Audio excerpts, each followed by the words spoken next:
요즘 어느 카페에 가면은 은혜 충만, 성령 충만, 말씀 충만한 곳이 있다라고 합니다. 여러분 혹시 어디 있는지 아십니까? 어딘지. 나는 알고 있다. 자, 전부 다 저의 눈을 보면서 빨리 말해라 라는 걸 보고 있는데, 네, 맞습니다. 우리 경산중앙교회 로댕 카페입니다. 주중이나 이전에 주말에 가면은 정말 작년에 송구 영신 예배 때 우리 파이팅 해야지 했던 그 멋진 청년들이죠, 맞죠? 교육자들이 다 군데군데 곳곳에 앉아 있거든요. 여러분들 왜 앉아 있을까요?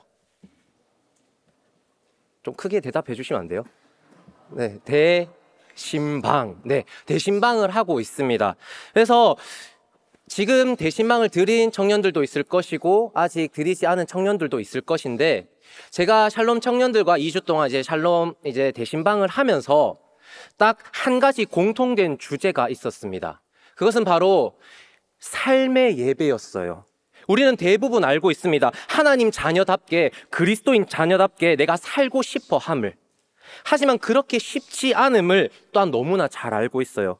많은 주의 청년들이 매일 말씀 읽고, 요즘 공동체 성경 읽기 계속해서 날라올 건데 그것을 말씀을 읽으면서 묵상하면서 나아가기를 원하고, 또한 하루의 시간을 정해서 하나님 앞에 기도하기를 원하고, 감사 3가지 적어서 감사하기를 원하지만, 그렇게 노력하지만 어떻습니까? 우리 조금 삶의 가운데 하나님을 찾는 횟수가 점점점 줄어들고 있다는 겁니다.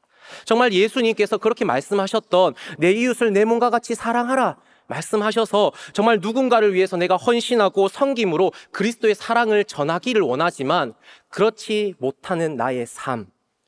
하지만 이런 발버둥침에도 불구하고 삶의 분주함, 바쁨 속에 예수님을 생각하지 못하고 있음에 여러분들은 너무나 힘듦을 느낄 거예요.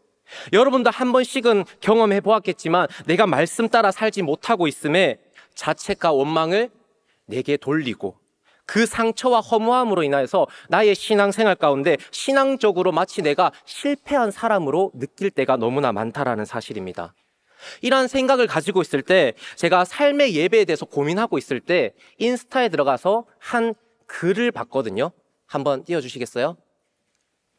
네, 보이시죠? 같이 한번 읽어볼게요. 시작.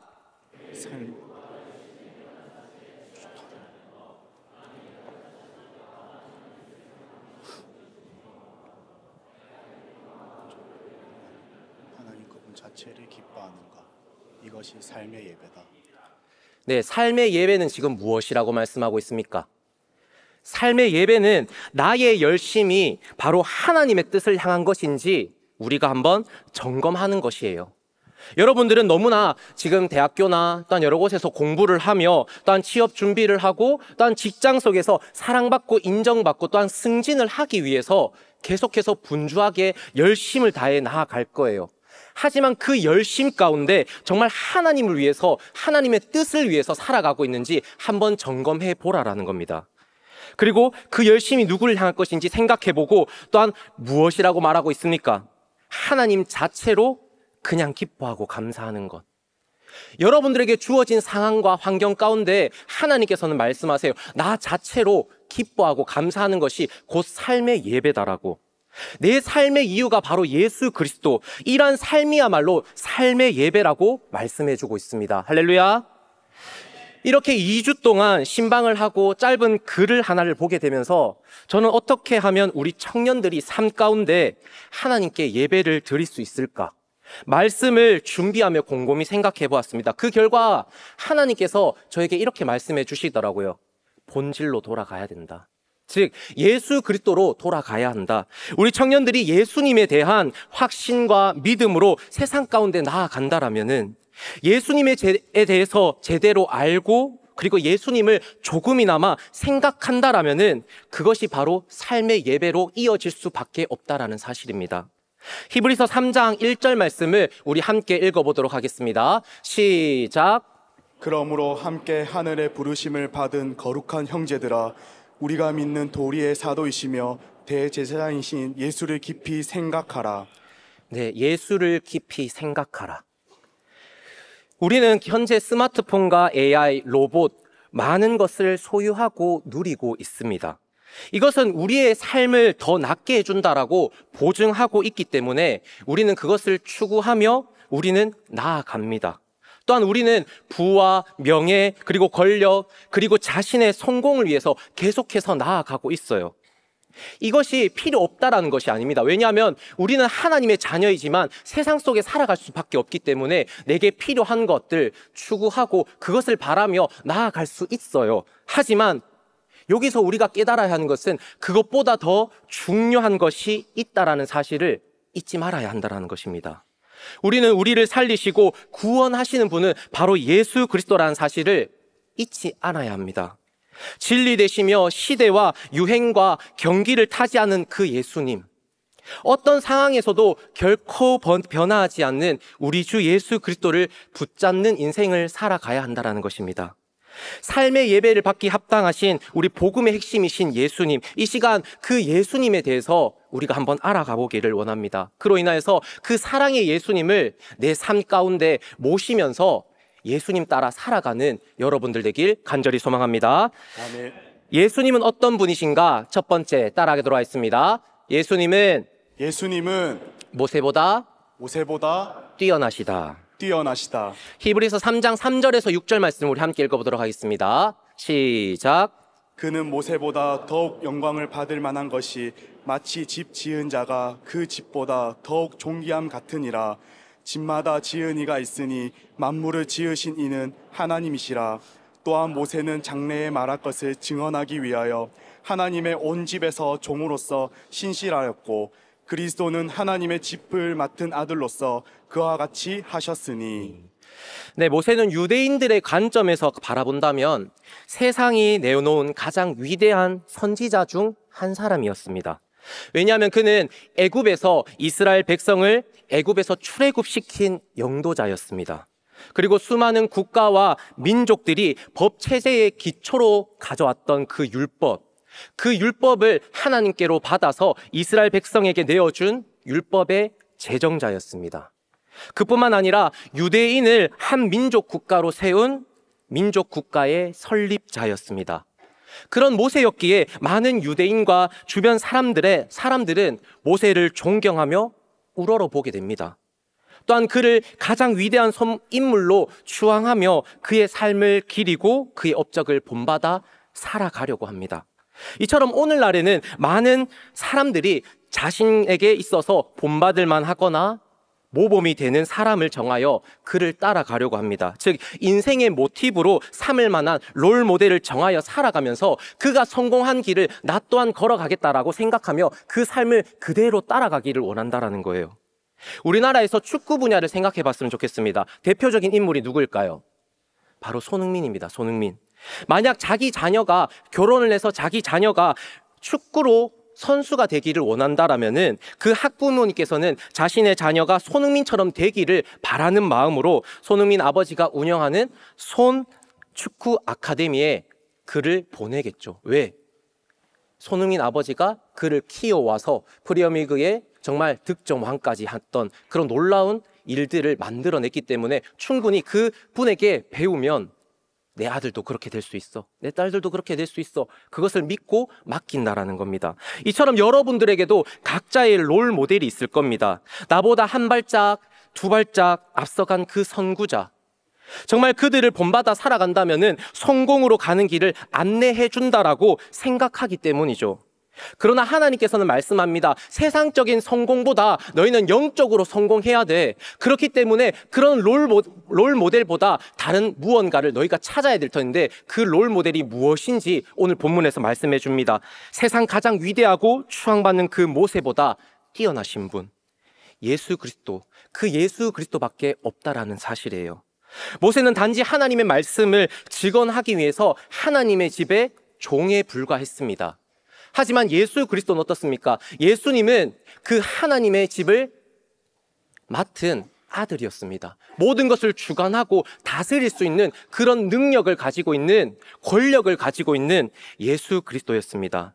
여러분들은 하나님의 자녀입니다. 작은 예수로서 살아가야 할 존재입니다. 그렇게 우리의 영적 모델은, 롤 모델은 예수님 한 분밖에 없다라는 거예요. 우리의 삶의 목적은 예수님을 롤 모델로 삼아서 그를 쫓아 나아가는 몸짓이어야 된다라는 겁니다. 아멘.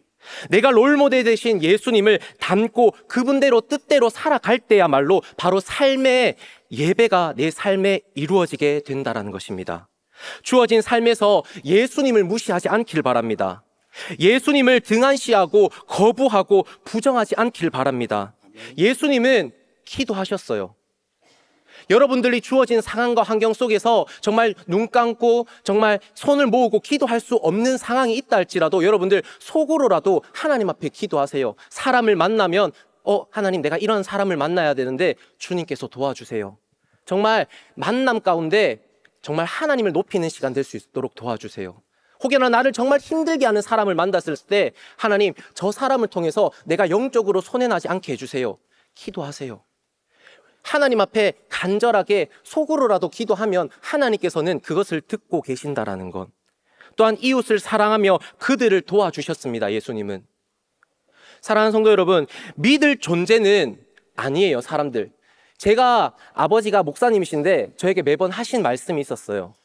사람은 믿을 존재가 아니다. 믿을 존재는 하나님밖에 없다. 사람은 사랑할 존재라고 계속해서 말씀해 주시거든요. 여러분들, 우리는 하나님의 사랑, 예수 그리스도의 그 사랑을 받았기 때문에 그 사랑을 그냥 흘러내주면 되는 거예요. 어떤 그 사랑에 대한 우리가 대가를 바라는 것이 아니라 사랑해 주라라는 거예요. 하나님께서 그것을 원하시고 우리가 그러한 삶을 살아갈 때야말로 삶의 예배가 내 삶 가운데 나아간다라는 것. 또한 어떻게 하나님, 내가 이 상황 가운데 어떻게 해야 할까요? 그냥 한 번씩 물어봐 주세요. 하나님께서는 사람을 통해서 여러분들에게 말씀해 주실 거고 말씀을 통해서도 말씀해 주실 겁니다. 예수님의 행적을 뒤쫓아 살아가는 여러분들 되길 간절히 바랍니다. 아멘. 예수님은 어떤 분인가요? 우리 한번 두 번째 따라하도록 하겠습니다. 시작. 예수님은 체휼하시는 큰 대제사장이시다. 네, 히브리서 4장 14절 말씀 같이 한번 보도록 하겠습니다. 시작. 그러므로 우리에게 큰 대제사장이 계시니 승천하신 이 곧 하나님이 아들 예수시라. 우리가 믿는 도리를 굳게 잡을지니어다. 말씀을 보듯이 우리에게 큰 대제사장이 계십니다. 우리는 큰의 단어에 우리 한번은 바라봐야 돼요. 큰은 모든 대제사장과 예수 그리스도를 따로 구분하기 위해 사용했습니다. 즉, 대제사장들과 예수님은 다르다라는 거예요. 바로 예수님께서는 하늘의 하나님의 아들이십니다.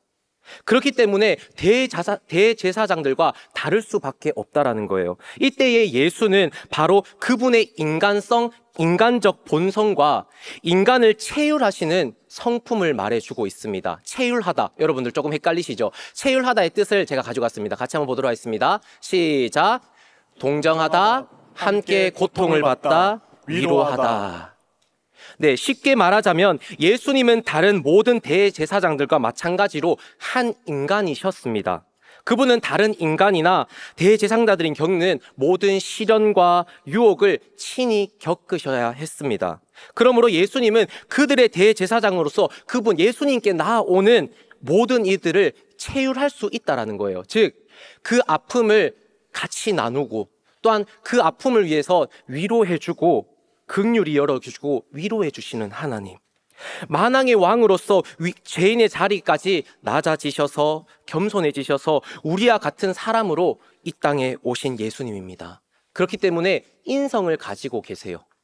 또한 하나님의 아들이시기 때문에 신성을 가지고 계십니다. 그렇기 때문에 인성과 신성을 둘 다 가지고 계신 이 예수님께서는 인생의 고통을 경험하시고 또 그 절망을 기꺼이 도우시고 감당하셨습니다. 그렇기에 여러분들 병으로 아파하시는 청년들 있을 거예요. 또한 시련과 유혹 속에 직면하여서 어떻게 해야 될지 모르는 상황, 좌절하고 절망하는 그런 청년들이 있을 거예요. 또한 외로움과 공허감, 목적을 상실해서 정말 모든 것을 다 포기해버리는 그런 상황까지 간 청년들도 있을 것이고, 정말 돈이 없어서 굶주리고 또한 핍박받고 죽음에 임박했던 그런 청년들도 있을 거예요. 하나님께서는 근데 이렇게 말씀하십니다. 온갖 시련과 고통 그리고 고난 내가 다 알고 있다라고. 너의 아픔을 내가 다 알고 있으니까 그 아픔을 조금만 나에게 나눠줄 수 없니? 나에게 그 짐을 십자가 앞에 다 내려놓을 수 없니? 하나님께서는 계속 우리 옆에 계시는데 우리는 알지 못하고 그냥 세상 가운데 걸어가고 있다라는 거예요. 예수님께서는 그냥 우리를 두고 보시지 않습니다. 항상 우리와 함께 하시며 실제로 우리와 함께 아파하고 계십니다. 체휼하십니다. 그 체휼하시는 그 예수님을 여러분들 삶에서 경험하시기를 바랍니다. 아멘. CCM 체휼하시는 하나님의 곡이라는 곡이 있더라고요. 그 가사를 우리 함께 살펴보기를 원합니다. 같이 한번 보도록 하겠습니다. 언제나 시작. 언제나 내 안에 계시며 나를 공고하시고 나의 슬픔을 나보다 더 깊이 체휼하시는 하나님, 아무도 모르게 내쉬는 깊은 한숨까지도 다 들으시고 용기를 주시네. 영적인 깊은 잠에서나 이제 깨어나리라. 환경의 사슬에 묶여 더 이상 탄식하지 않으리라. 진리를 갈망하는 마음으로 의의 문 앞에 서리라. 내 인생 끝날까지 내 주의 얼굴만을 구하리라. 나를 공고하시고 나의 슬픔을 나보다 더 깊이 체휼하시는 그 하나님. 이 가사처럼 여러분들 위로하시는 하나님을 좀 더 찾았으면 좋겠습니다. 그 방법은 나에 대해서 모든 것을 알고 계시지만 사소한 것, 조그만 것이라도 하나님께서는 알고 싶어 계셔서 계속해서 문을 두드릴 거예요. 조금만 나에게 마음을 열어. 마음 문을 열어서 조금만 나에게 얘기해 줄 수 없겠니? 그 체휼하시는 하나님은 언제나 그 자리에 계실 것인지 그 문을 열고 하나님의 품에 안겨서 체휼하시는 그 하나님의 놀라운 위로와 그 사랑을 경험하는 여러분들 되길 바랍니다. 예수님은 어떤 분인가? 세 번째 따라하겠습니다. 예수님은 영원하신 언약의 중보자이시다. 네, 구약 성경을 보게 되면 세상에 있는 모든 사람은 하나님 앞에 죄인이라고 말씀하고 있습니다. 그렇기에 단지 대제사장이 백성의 죄를 가지고 1년에 한 번씩만 하나님께 나아갈 수 있었습니다. 이처럼 하나님께서는 레위 지파, 이 레위 제사장을 통하여서만 희생 제사를 드림으로 속죄를 받을 수 있게 하셨어요. 하지만 이때의 제사를 우리가 살펴보면은 죄를 지을 때마다 반복했다라는 것을 우리는 말씀을 통해 보게 됩니다. 왜냐하면은 제사를 섬기는 이 제사장마저 하나님 앞에 죄인이었기 때문에, 그렇기에 그 제사는 온전하지 못한 제사 제도였고 한계가 있을 수밖에 없는 제사였다라는 겁니다. 그렇다면은 온전한 제사는 없는 것일까요? 우리 한번 시편 51편 16절에서 17절 말씀을 함께 읽어보도록 하겠습니다. 시작. 주께서는 제사를 기뻐하지 아니하시나니 그렇지 아니하면 내가 들었을 것이라.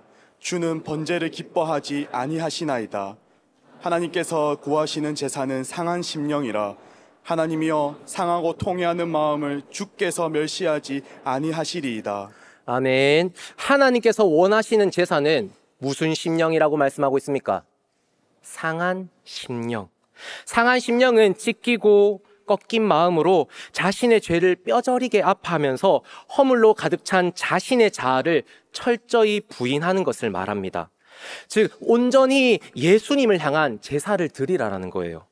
온전한 제사는 길이요 진리요 생명 대신 예수 그리스도에 의해서 이루어지게 됩니다. 히브리서 7장 22절 말씀에는 이렇게 말씀합니다. 이와 같이 예수는 더 좋은 언약의 보증이 되셨느니라. 언약의 보증은 그리스도의 사역을 단적으로 보여주고 있는 표현입니다. 즉, 하나님과 인간이 맺은 언약으로서 하나님의 일반적인 요구와 인간 편에서의 충족을 의미해요. 그렇지만 이 인간은 유한하고 죄가 많기 때문에 하나님의 요구를 온전히 충당할 수 없다라는 사실입니다. 그래서 중보자 대신 예수 그리스도께서 친히 성도의 보증이 되어 주심으로 성도가 영생의 소망을 보장받게 되었다라는 것. 쉽게 설명하면은 하나님과 나 사이에 죄로 막혀져 있던 이 담벼락을 예수님께서 허물어 주셨고, 그로 인하여서 하나님과 나 사이의 관계가 이어짐을 통하여서 내가 예수 그리스도만 믿기만 하면, 예수님을 나의 구주로 고백한다라면은 내가 구원의 소망, 구원을 받게 된다라는 것입니다. 아멘. 그렇다면 더 좋은 언약의 보증 되신 예수 그리스도는 어떠신 분이십니까? 히브리서 7장 25절에서 27절 말씀입니다. 함께 읽도록 하겠습니다. 시작. 그러므로 자기를 힘입어 하나님께 나아가는 자들을 온전히 구원하실 수 있으니 이는 그가 항상 살아계셔서 그들을 위하여 간구하심이라. 이러한 대제사장은 우리에게 합당하니 거룩하고 악이 없고 더러움이 없고 죄인에게서 떠나 계시고 하늘보다 높이 되시니라. 그는 저 대제사장들이 먼저 자기 죄를 위하고 다음에 백성의 죄를 위하여 날마다 제사 드리는 것과 같이 할 필요가 없으니 이는 그가 단번에 자기를 드려 이루셨음이라. 아멘. 아멘. 레위 계통의 제사장 직분과 이 율법으로는 온전함을 얻을 수 없기에 예수님께서는 새로운 대제사장이 되셨습니다. 예수님은 거룩하고 악이 없으며 더러움이 없고 죄인에서 떠나셨습니다. 즉 하늘보다 높으신 분이다라는 거예요. 이처럼 하늘보다 높으신 예수 그리스도께서 우리에게 영원한 대제사장이 되어 주셨습니다. 이때는 영원하다의 의미는 바로 여러 가지가 있겠지만 우리의 죄, 이 죄의 대가에 대해서 완전히 지불했음을 의미해 주고 있습니다. 즉 아담의 불순종으로 말미암아 이 땅에 죄가 들어왔고 그로 말미암아 우리는 죽어 마땅할 우리였지만 하나님께서는 우리를 너무나 사랑하셨습니다. 사랑하셔서 하나님의 구원 계획에 따라 그의 아들 독생자 예수께서 이 땅에 비하의 신분으로 오셔야 했고 또한 내가 죽어야 할 그곳에 나를 위해서 나의 죄를 위해서 죽으셔야 했습니다. 십자가를 지셔야 했습니다. 왜 그렇게 하셨습니까? 나의 죄의 대가를 완전히 지불하기 위해서, 나를 온전히 살려서 천국 백성 만들기 위해서. 예수님은 단번에 자기를 희생 제물로 드리셨습니다. 구약의 동물을 잡아서 이 사람들의 죄를 대속해 줬던 그 일들을 하나님께서 단번에 자기 목숨과 바꾸셔서 우리의 죄를 대속해 주셨다라는 것. 그렇기에 구원은 거저 주어지는 공짜가 아닙니다. 하나님의 은혜입니다. 아멘. 하나님의 사랑입니다. 예수 그리스도의 핏값입니다. 아멘. 우리는 너무나 이런 구원을 가볍게 여기고 살아가요. 간단하게 생각하고 그냥 살아갑니다. 내가 예수님을 믿었기 때문에 구원을 받았어. 내가 교회를 위해서 이렇게 섬겼기 때문에 어쩌면 구원은 당연한 거야. 착각하며 살아갑니다. 여러분들 삶에 그분의 사랑이 결코 가벼워지지 않길 바랍니다. 삶 속에서 예수를 깊이 생각하십시오. 하나님이신 예수 그리스도 외에 우리를 온전케 하시는 분은 없습니다. 나를 포기하지 않으시고 늘 나를 사랑하시고 체휼하시는 예수님, 나의 롤모델 대신 예수님만 붙잡고 살아가는 여러분들 되길 간절히 소망합니다. 아멘. 바빠서 어쩔 수 없다. 내일 만나지 뭐. 내일 예수님 만나면 돼. 내일 성경책 밀려있던 것 그냥 읽으면 돼. 내일 조금 기도하지 뭐. 오늘 하루쯤은. 작심삼일 이것이 계속해서 지나가다 보면은 하나님과의 관계는 점점 멀어질 수밖에 없어요. 여러분들 피곤한 거 너무나 잘 압니다. 너무 바쁜 시간을 보내는 것 알아요. 하지만 5분이라도 1분이라도 하나님께서는 여러분들에게 말씀하십니다. 체휼하시는 예수 그리스도, 나의 하나님, 나를 한 번만 좀 더 생각해봐. 나를 위해서 조금만 더 기도해봐. 나를 조금 위해서 영광 돌려봐. 그러면 너의 삶을 온전히 내가 책임져 줄게. 너의 삶을 인도해 줄게. 사랑하는 경산중앙교회 청년 여러분, 우리는 모두 자기 중심적으로 살아갑니다. 어떤 일이건 관건은 바로 나예요. 나에게 초점을 두고 나에게 시선을 두며 살아간다라는 겁니다. 이런 믿음이 우리의 뇌 깊은 곳에 이미 각인되어 있습니다. 자신의 관점에서 바라보는 것이 우리의 표준 직업 방식이 되었다라는 사실이에요. 하지만 하나님의 자녀인 우리는 자기 중심주의를 극복하고 정반대로 돌아서야 합니다. 누구의 방식으로 살아가야 합니까? 바로 예수님의 방식으로. 자기 중심주의의 이 정반대는 바로 공감일지인데 내 삶에서 예수님을 좀 더 공감하면서 예수님의 신을 신고 그 십자가의 길을, 의의 길을, 생명의 길을 걸어가기를 간절히 소망합니다. 예수 중심적인 삶을 살아감을 통하여서 롤모델 되시며 정말 나를 위로하시고 체휼하시고 나를 함께 하시는, 나의 아픔마저 같이 짊어지시는 그 예수님을 통하여 여러분들의 삶이 에바다 열리는 축복이 가득하길 예수님의 이름으로 축복합니다. 찬양 준비해 주세요. 이런 하나님을 우리가 좀 더 기억하며 나아갔으면 좋겠습니다. 이 시간 우리 한번 찬양하며 나아가려고 하는데요. 이 시간 말씀을 생각하며 조금 더 깊이 하나님 앞에 나아갔으면 좋겠습니다. 체휼하시는 하나님, 그리고 언약의 중보다 되신 예수 그리스도, 그 예수님은 지금도 내일 여러분들과 함께 하실 것입니다. 또한 여러분들을 붙잡고 계실 거예요. 그 붙잡고 계신 예수 그리스도만 여러분들 함께 손잡고 나아갔으면 좋겠습니다. 그리할 때에 하나님께서 여러분들을 사용하실 것인지, 그런 은혜가 여러분들 가운데 있기를 간절히 소망합니다.